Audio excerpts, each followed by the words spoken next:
hilang.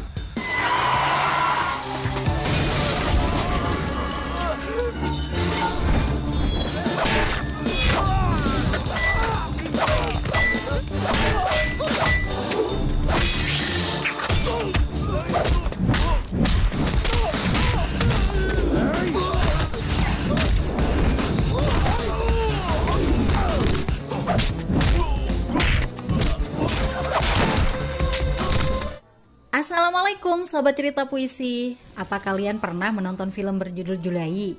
Film ini tidak membosankan meski ditonton berkali-kali. Tentu saja karena Allu Arjun yang selalu menawan hati.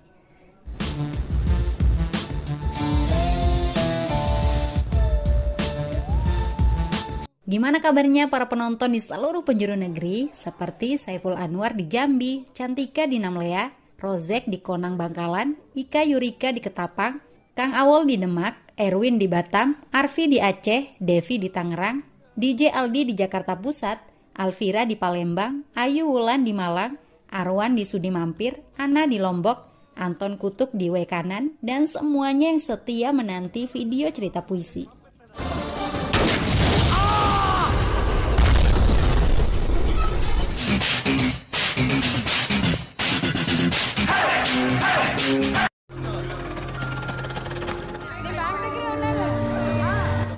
Narayana Murthy telah bekerja keras sehingga bisa mengumpulkan uang untuk masa depan anak-anaknya. Uang sebesar 5 lakh rupiah atau sekitar 96 juta rupiah ditabung di Bank VCIB yang merupakan bank swasta. Hari itu semua pegawai bank berbahagia. Total tabungan nasabah di bank mereka mencapai 1.500 crore rupiah atau sekitar 3 triliun rupiah. Manajer bank Sri Nafasa Rao melaporkan pencapaian hebat itu kepada atasannya, Farada Rajulu. Selain pimpinan bank, Farada merupakan mantan MLA atau wakil rakyat di kota Vizag. Farada gelap mata mendengar uang senilai 1.500 crore. Dia merencanakan perampokan di banknya sendiri. Geng perampok pimpinan Bitu yang sudah dikenal lama dipercaya melakukan tugas itu. Bitu akan menerima 500 crore dari uang rampokan. Farada juga menjamin keselamatan Bitu dan anak buahnya. Setelah tugas selesai, mereka akan dikirim ke luar negeri. Pemilik sebuah travel, Murthy, akan mengurus paspor dan visa mereka. Bitu sangat bersemangat melakukan tugas itu. Bagi Bitu, merampok adalah pekerjaan yang mudah. Perampokan direncanakan 2 hari lagi, tepatnya Minggu malam. Istri Bitu yang bisu dan tuli, Devayani, menyarankan perampokan dilakukan dengan merekrut anggota baru yang tidak saling mengenal. Tugas rekrutmen itu dipercayakan kepada adik Bitu yang bernama Lala. 2 hari kemudian, kota Vizag mulai diguyur hujan. Seorang pemuda pengangguran mengambil jemuran dengan penuh gaya.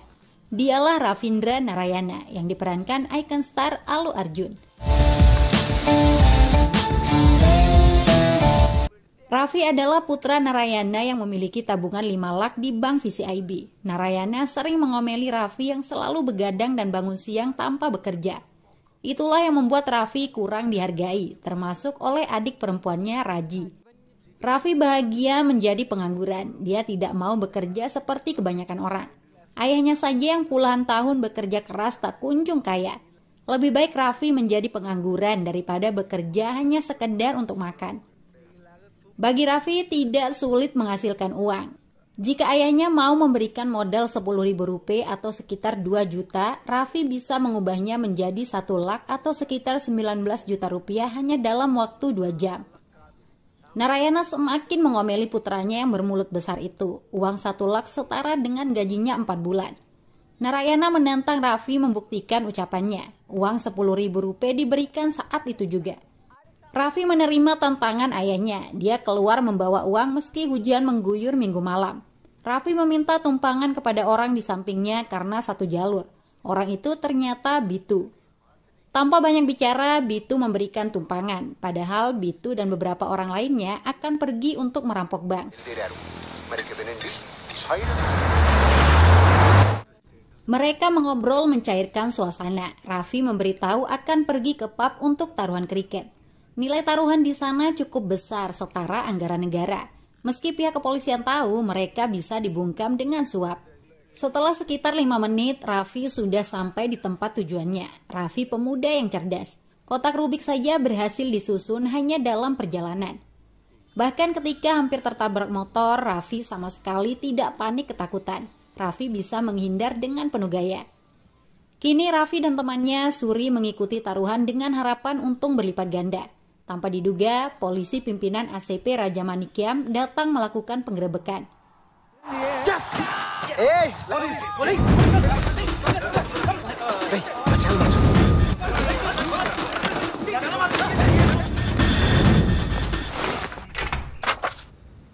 ఏంటి ప్రాబ్లం? నా దగ్గర ఇన్ఫర్మేషన్ ఉంది.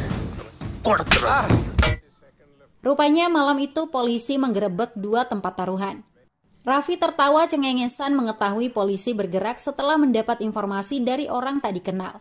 ACP Manikyam sampai tersinggung dengan sikap Raffi. Saya tertawa karena 1 jam sebelumnya saya memberitahu orang asing tentang lokasi taruhan. Kata-kata saya diulangi kembali oleh orang yang melapor ke polisi itu, ujar Raffi. Otak Raffi memang encer meski pengangguran. Dia yakin orang yang melapor ke polisi sedang melakukan kejahatan yang jauh lebih besar. Polisi diinformasikan tentang aktivitas taruhan sebagai pengalihan perhatian. Menurut Raffi, pelapor dan kelompoknya pasti akan melakukan perampokan bank VCIB yang lokasinya tidak jauh dari kantor polisi. Keyakinan Raffi karena sempat melihat salah seorang di antara mereka memegang topi penutup wajah. Ada pula alat pemotong kabel dan pembuka loker. Yang paling mencurigakan bagi saya adalah ekspresi mereka. Tidak ada seorang pun yang tersenyum, terang Raffi. ACP Manikyam agak sulit mempercayai ucapan Raffi, tapi tidak ada salahnya mengambil tindakan antisipasi. Manikyam mengajak Raffi dan anak buahnya pergi memantau ke bank. Semua analisa Raffi 100% benar. Bitu dan kelompoknya sedang melakukan perampokan. Para penjaga bank dilumpuhkan.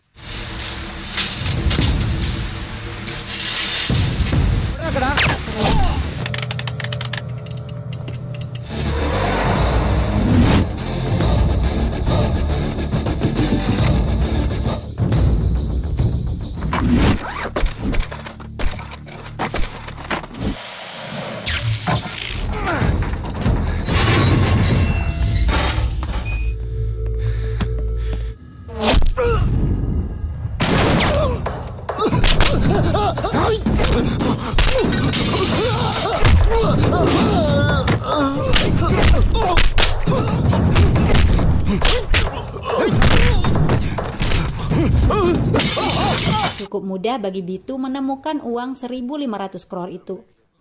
Untuk menghilangkan jejak, Bitu membunuh anggota kelompok yang baru direkrut.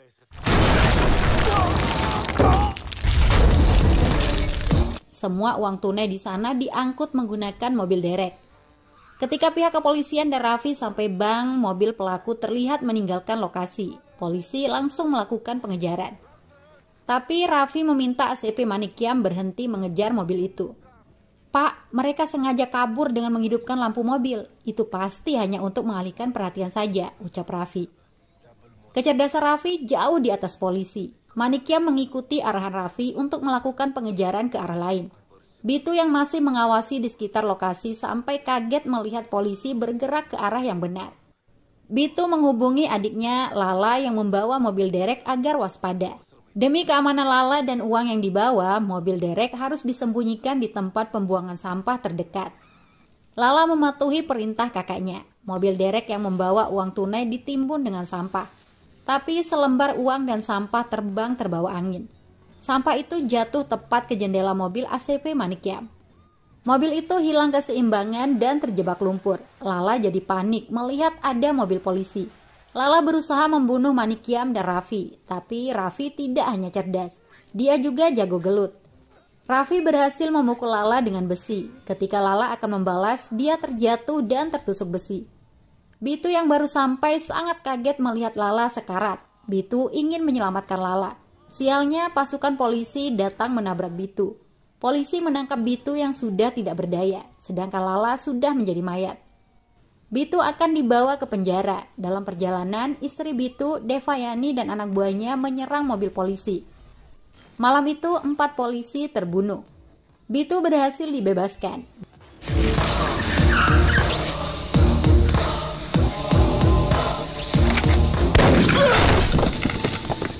Dia dan anak buahnya bergegas pergi ke tempat pembuangan sampah untuk mengamankan uang yang telah dirampok. Bitu sial lagi, semua sampah di sana telah dibakar petugas. Uang 1.500 crore juga lenyap menjadi abu. Bitu sangat kecewa dan frustasi. Ditambah lagi adik tercintanya Lala telah terbunuh. Semua petaka itu gara-gara Raffi. Bitu pasti akan menuntut balas.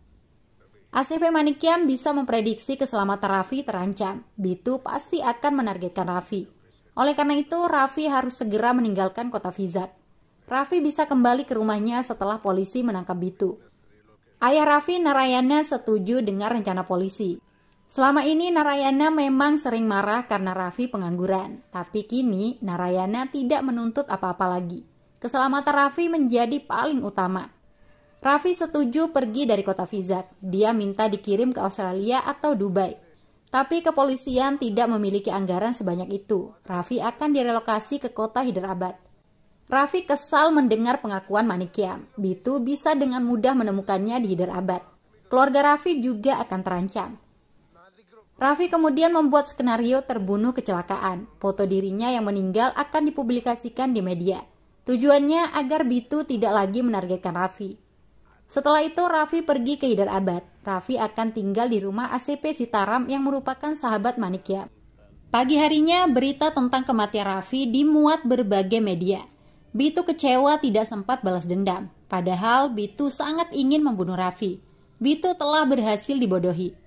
Raffi sendiri baru sampai di rumah ACP Sitaram. Kedatangan Raffi disambut baik karena permintaan ACP Manikyam. Tapi Sitaram polisi yang pengecut, sehingga alasan sebenarnya kedatangan Raffi dirahasiakan.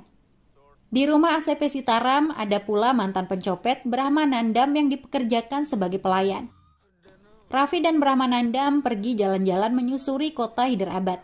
Saat itulah Raffi melihat seorang gadis lugu berkacamata. Penampilan tradisional gadis bernama Madu itu sangat menawan dan mempesona di mata Raffi.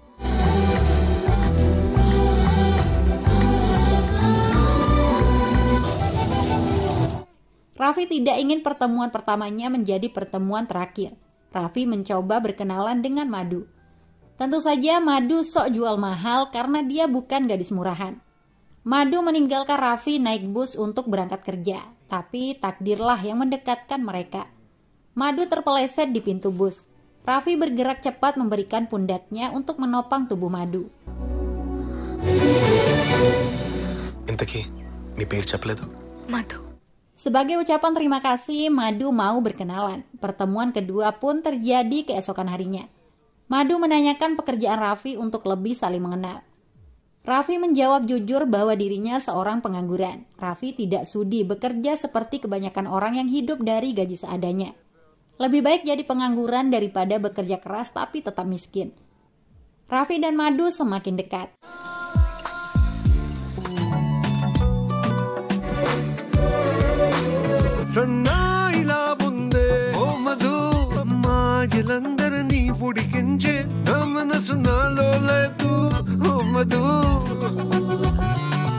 Penampilan Madu yang kuno berhasil diubah oleh Raffi menjadi lebih modern.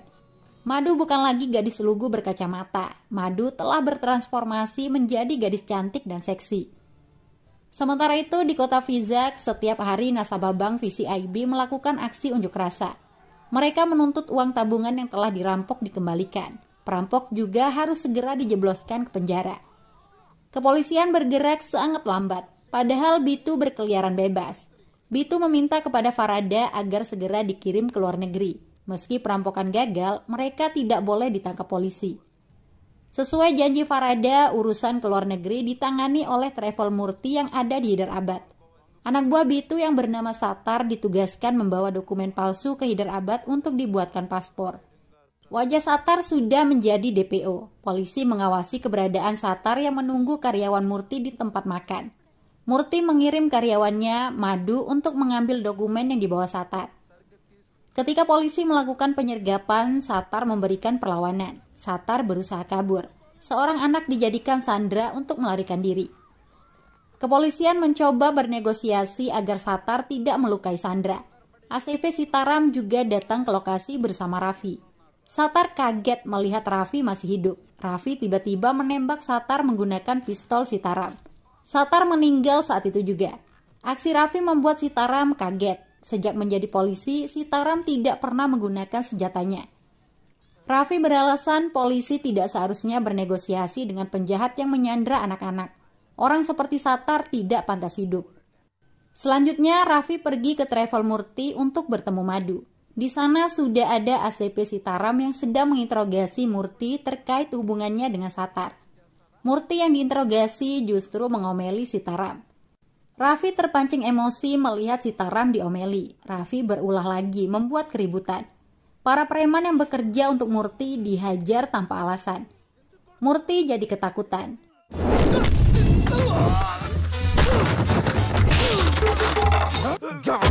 ఏంటి సార్ ఇది వాళ్ళు నా మనుషులయ్యా నేను చేయలేననే కదా మీ తమ్ముడు జోన్యం. Sitaram sangat puas melihat aksi Raffi. Murti tidak berani lagi sok hebat. Tapi tekanan yang diterima Murti membuat Bitu dan Farada berang. Farada menggunakan pengaruhnya agar Murti tidak diganggu lagi. Komisaris polisi Hidar Abad memerintahkan ACP Sitaram untuk tidak menginterogasi Murti lagi. Sitaram cukup kaget dengan koneksi Murti yang begitu kuat di tingkat atas. Raffi menyadari kehebatan Murti tidak lepas dari pengaruh Bitu. Raffi pun bicara jujur kepada Sitaram tentang alasannya datang ke Hidar Abad. Tapi Raffi tidak mau bersembunyi lagi. Raffi akan membantu kepolisian menangkap Bitu. Jalan menuju Bitu harus dimulai dari Murti. Raffi mengajak Sitaram untuk mencari bukti bahwa Murti membantu Bitu mendapatkan paspor. Keberadaan Madu yang bekerja di Travel Murti bisa dimanfaatkan. Raffi mendekati Madu. Cukup mudah bagi Raffi menaklukkan hati Madu dan membuatnya jatuh cinta. Apalagi Raffi mencintai Madu sejak pandangan pertama.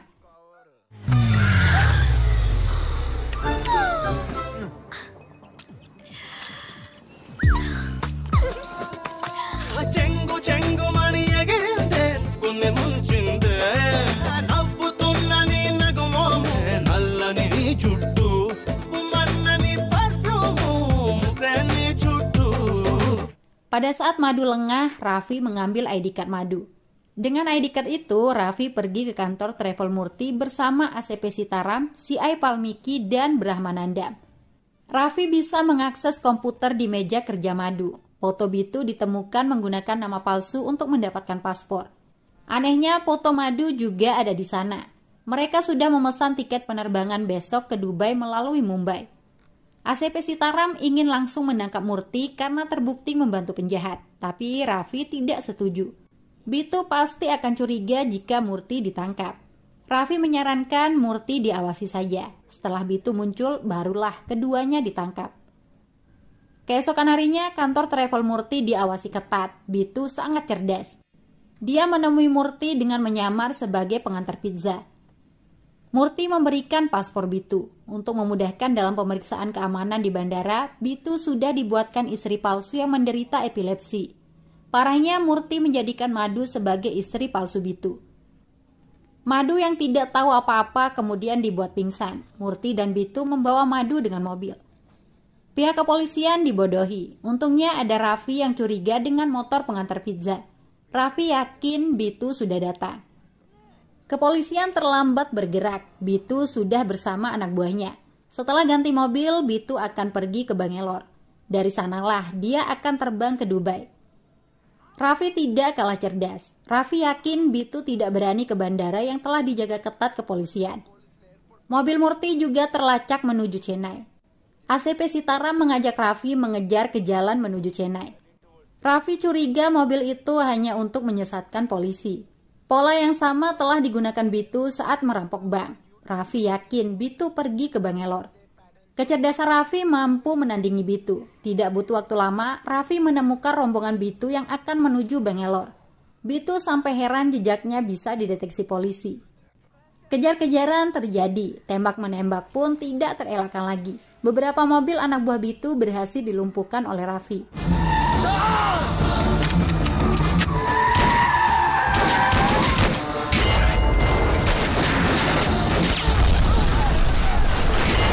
Raffi terus mengejar mobil yang digunakan Bitu. Sampai-sampai Raffi menabrak kantor-kantor untuk menghadang Bitu. Sitaram yang paling panik dengan kenekatan Raffi.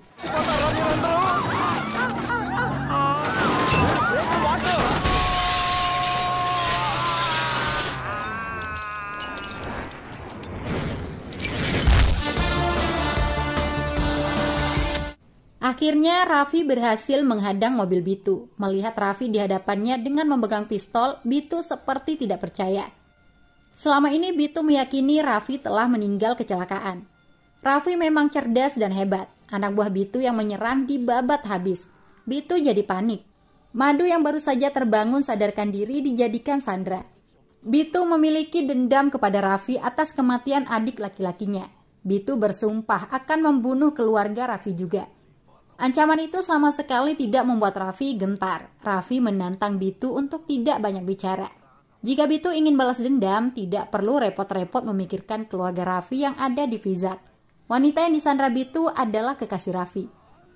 Bitu ditantang balik jika berani menembak Madu. Sedikit saja Madu terluka, Raffi pasti akan membunuh Bitu. Anda jangan hanya mengancam, silahkan tembak pacar saya. Anda pasti akan saya tembak juga, ujar Raffi. Madu benar-benar ketakutan melihat Raffi memprovokasi Bitu. Apalagi Bitu semakin emosi ingin menembak Madu. Tapi kepercayaan diri Raffi membuat nyali Bitu ciut. Hal terpenting saat ini adalah melarikan diri. Bitu memilih menembak mobil. Madu dibuat bergelantungan di jembatan. Dengan begitu Bitu bisa melarikan diri karena Raffi sibuk menyelamatkan Madu. Kepolisian hanya bisa menangkap Murti. Meski sudah jelas terlibat membantu Bitu, Murti masih saja pura-pura tidak bersalah. Raffi jadi kesal dan menggunakan cara kekerasan agar Murti buka mulut.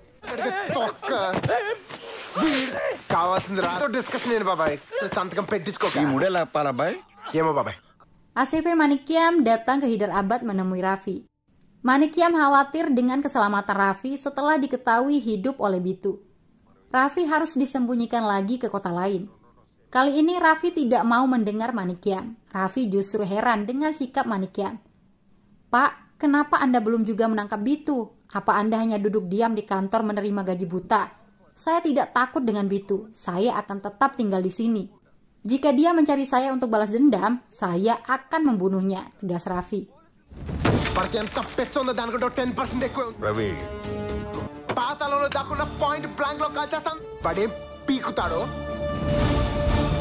Sementara Bitu semakin dendam kepada Raffi. Bitu bersumpah akan menghabisi keluarga Raffi.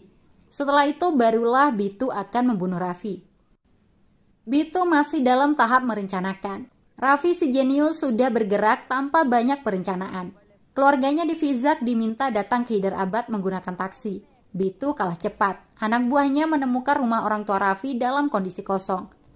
Satu-satunya kerugian Raffi, Madu marah setelah insiden penyanderaan itu. Madu kecewa kepada Raffi yang dianggap tidak mempedulikan nyawanya. Untung saja Madu tidak ditembak oleh Bitu. Madu tidak mau mendengar penjelasan apapun dari Raffi. Selain urusan soal Madu, Raffi juga harus fokus membantu polisi menangkap Bitu. Untuk mengetahui keberadaan Bitu, Brahmanandam dijebloskan ke penjara tempat Murti ditahan. Si Ai Valmiki yang merupakan adik ipar ACP Sitaram membiarkan Brahmanandam bisa melarikan diri. Murti ikut kabur bersama Brahmanandam.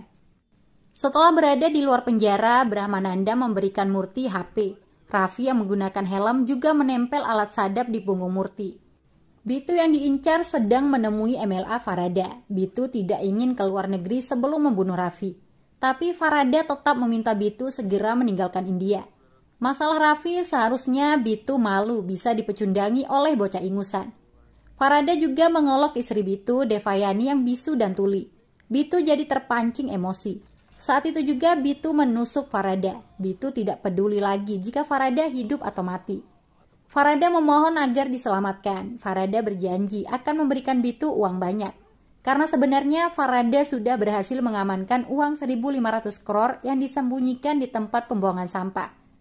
Bitu kaget mengetahui uang itu tidak ikut terbakar. Bitu semakin emosi karena telah dikhianati. Sayangnya Bitu tidak bisa mendapatkan informasi lokasi uang. Farada sudah terlebih dahulu meninggal. Telepon Farada berdering. Bitu mengangkat panggilan telepon itu. Orang yang menelpon adalah Murti. Murti kaget mengetahui Bitu yang mengangkat telepon. Padahal Murti berjuang keras bisa melarikan diri untuk bisa bicara dengan Farada. Raffi dan kepolisian mendengar obrolan mereka, tapi Bitu memang cerdas. Bitu menertawakan Murti yang menganggap dirinya telah melarikan diri. Bitu yakin Murti sengaja dibiarkan kabur agar bisa dilacak. Dengan penuh keyakinan, Bitu langsung menyapa Raffi di telepon. Bitu yakin Raffi sedang menguping obrolan itu. Raffi terpaksa buka suara karena sudah ketahuan. Bitu kembali mengancam Raffi karena telah membunuh Lala. Bitu sangat menyayangi adik laki-lakinya itu. Saat Lala masih kecil, ayah mereka sering memukul Lala. Untuk menghentikan tangisan Lala, Bitu membunuh ayahnya sendiri. Saya membunuh ayah saya sendiri karena memukul Lala. Anda justru membunuh Lala. Bayangkan saja apa yang akan saya lakukan kepada Anda, ujar Bitu. Raffi hanya diam mendengar ancaman itu. Bagi Raffi, Bitu terlalu banyak bicara. Raffi juga pasti akan membunuh Bitu. Daripada memikirkan Bitu, Raffi memilih jalan-jalan. Raffi menghampiri Madu yang dilihatnya di pasar. Tapi Madu masih kesal. Madu tidak tahu siapa sebenarnya Raffi. Latar belakang Raffi yang bekerja untuk polisi dipertanyakan. Untuk menebus kesalahannya, Raffi memperkenalkan diri, termasuk menyebut nama kedua orang tua dan adik perempuannya. Kebetulan sekali Raffi dilihat oleh keluarganya yang baru datang dari Vizak. Raffi dihampiri untuk ditanya lokasi rumah ACP Sitaram. Madu yang sedang marah nyerocos tidak percaya jika mereka keluarga Raffi. Orang-orang itu pasti sudah dibayar untuk menjadi keluarga palsu Raffi. Ibu Raffi memarahi sikap kurang ajar Madu. Adik Raffi, Raji, juga hampir memukul mulut Madu yang tajam. Untungnya ayah Raffi lebih bijaksana. Saya tahu anak saya bukan orang yang jujur, tapi dia tidak mungkin memalsukan keluarganya, tegas ayah Raffi pergi. Madu jadi merasa sangat malu. Ternyata mereka benar-benar keluarga Raffi. Hikmah dari kejadian itu, Madu tidak lagi marah kepada Raffi. Hubungan mereka membaik. Madu mengajak kedua orang tuanya bertemu keluarga Raffi untuk membicarakan pernikahan. Saat itulah ACP Manikyam mampir untuk pamit karena akan kembali ke Vizak. Setelah basa-basi, Manikyam akan melanjutkan perjalanan. Tidak lupa Manikyam mengingatkan Raffi agar berhati-hati menghadapi Bitu. HP Manikyam tertinggal di ruang tamu. Raffi masuk untuk mengambilnya. Pada saat Raffi keluar, Manikyam sudah tidak ada. Raffi mengangkat panggilan telepon yang masuk ke HP itu. Lalu tiba-tiba mobil ACP Manikyam meledak. Raffi panik dan kaget setengah mati. Hal yang tidak disadari, Murti dan anak buah Bitu membawa keluarga Raffi pergi. Sekuat tenaga Raffi melakukan pengejaran. Raffi berhasil menemukan keluarganya. Murti dan anak buah Bitu dihajar. Berani-beraninya mereka mengganggu keluarga Raffi.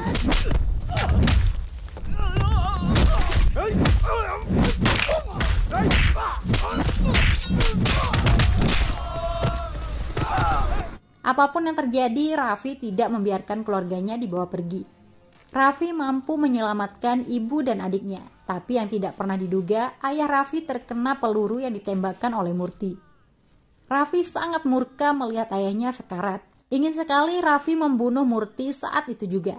Tapi Raffi harus menyelamatkan ayahnya terlebih dahulu. Murti dibiarkan kabur. Ayah Raffi dibawa ke rumah sakit, sedangkan Raffi harus menyelesaikan formalitas di kantor polisi terkait ledakan yang terjadi. Mengingat ledakan itu disebabkan panggilan telepon ke HP ACP Manikyam yang diangkat oleh Raffi. Raffi menjadi tertuduh atas kematian Manikyam. ACP Sitaram menjadi jaminan bagi Raffi. Setelah itu, Raffi pergi melihat ayahnya di rumah sakit. Tapi Raffi tidak melihat adik perempuannya, Raji. Ternyata saat akan ke rumah sakit, Raji diculik oleh Devayani yang merupakan istri Bitu. Raffi syok dengan semua yang terjadi. Raffi merasa bersalah. Gara-gara dirinya, keluarganya ikut menjadi korban. Raffi gagal melindungi keluarganya. Ayah Raffi yang kondisinya sudah membaik menyalahkan Raffi atas semua yang terjadi. Andaikan saja Raffi tidak mengikuti taruhan, hidup mereka pasti akan tetap damai. Raffi dinilai sama saja dengan Bitu yang menempuh jalan pintas untuk mendapatkan banyak uang. Apabila Raffi mau menebus kesalahannya, maka Raffi harus mengembalikan uang yang telah dirampok oleh Bitu. Orang-orang telah bekerja keras sehingga bisa menabung untuk pendidikan putra mereka, pernikahan putri mereka, dan lain-lain. Ini bukan tentang tabungan 5 lak saya, tapi ini tentang tabungan banyak orang. Jika kamu tidak ingin disamakan dengan Bitu, bawa kembali uang 1.500 crore itu, tantang ayah Raffi. Raffi berjanji akan memenuhi permintaan ayahnya. Raffi pun pergi bersama Sitaram. Perhatian Raffi teralihkan dengan berita TV di rumah sakit tentang mantan MLA Vizak, Farada Rajulu yang meninggal kemarin siang. Berita itu berbeda dengan penjelasan ACP Manikyam yang mengaku sudah bicara dengan Farada tadi pagi. Raffi jadi curiga dengan Manikyam. Apalagi hanya satu mayat yang ditemukan di dalam mobil. Raffi yakin Manikyam masih hidup. Orang yang menjadi korban di dalam mobil adalah sopir, bukan Manikyam. Raffi mencoba menganalisa apa yang sebenarnya terjadi. Raffi menduga Manikyam menemukan uang yang telah dirampok oleh Bitu. Di sana Manikyam juga bertemu Farada. Mereka bisa membagi uang itu sama-sama 750 crore. Tapi semua rencana jadi berantakan setelah Bitu melarikan diri dari polisi. Raffi yakin persekongkolan Farada dan Manikyam diketahui oleh Bitu. Karena itulah Bitu membunuh Farada. Manikyam tetap dibiarkan hidup karena hanya dia yang mengetahui lokasi penyimpanan uang. Analisa Raffi benar-benar hebat. Saat ini ACP Manikyam sudah bersama Bitu. Manikyam membawa Bitu ke tempat uang 1.500 crore yang disimpan. Manikyam meminta setengah bagiannya. Tapi Bitu membunuh Manikyam di tempat. Raffi sendiri berusaha menangkap Murti yang menjadi salah satu juru kunci menuju Bitu. Raffi menghajar Murti sampai babak belur. Murti dipaksa menelpon Bitu, tapi Bitu tidak mau mengangkatnya. Bitu sedang mempersiapkan diri untuk kabur membawa uang ke Sri Lanka. Anak buahnya, Koti, ditugaskan membawa kontainer ke pelabuhan. Untuk menghentikan Bitu, Raffi mengajak ACP Sitaram pergi ke Vizag. Mereka menggunakan helikopter.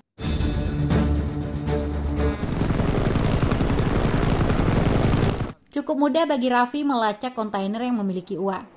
Kontainer itu tidak boleh sampai pelabuhan. Kota Vizag adalah kampung halaman Raffi. Teman-temannya ditugaskan melakukan berbagai hal untuk memperlambat laju kontainer yang dibawa Koti. Raffi mampu membuat jalanan macet berkat bantuan teman-temannya. Sekitar 10 menit lagi Koti akan sampai ke pelabuhan. Raffi meminta bantuan temannya yang seorang penyiar radio untuk menyesatkan Koti. Kebetulan Koti selalu mendengar radio saat berkendara. Koti mengikuti arahan penyiar radio agar terhindar dari kemacetan. Tanpa sadar, Koti membawa kontainer uang ke bank VCIB, tepatnya di lokasi para pengunjuk rasa korban perampokan yang menuntut uangnya dikembalikan. Teman Koti yang mengira sudah sampai pelabuhan membuka pintu kontainer.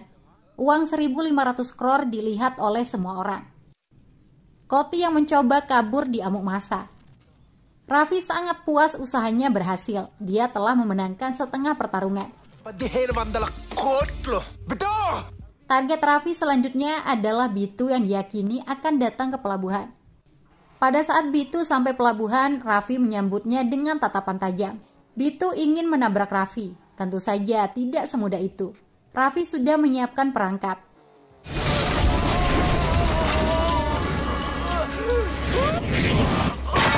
Bitu dibuat tergantung bersama mobilnya.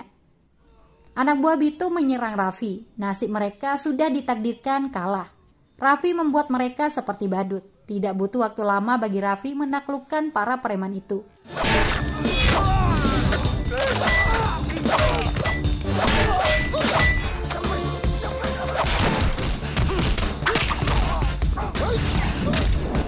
Raffi kemudian menurunkan Bitu untuk diajak duel. Bitu lumayan tangguh, tapi Raffi jauh lebih kuat. Raffi tidak tertandingi.